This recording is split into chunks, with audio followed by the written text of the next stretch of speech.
بسم الله الرحمن الرحيم. والملك على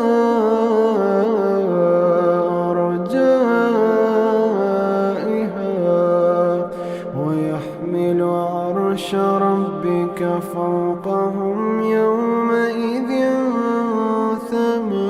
ثمانية يومئذ تعرضون لا تخفى منكم خافية فأما من أوتي كتابه بيمينه فيقول هاؤم اقرءوا كتابيه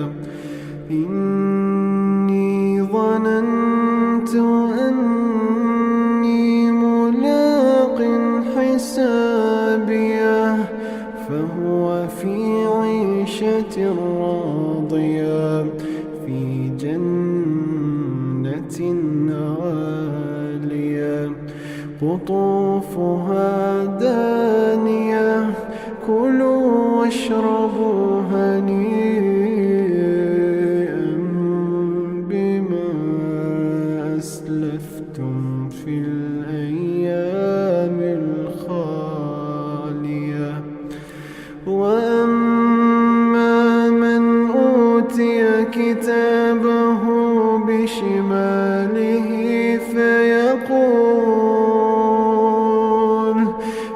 فيقول يا ليتني لم أوت كتابيه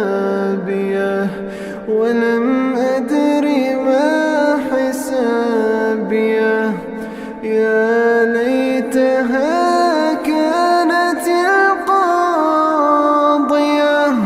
ما أغنى عني ماليه هلك عني سلطانيه خذوه فغلوه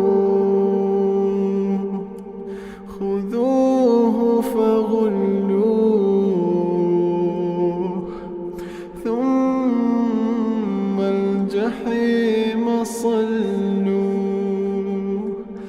ثم في سلسلة ذرعها 70 ذراعا فاسلكوه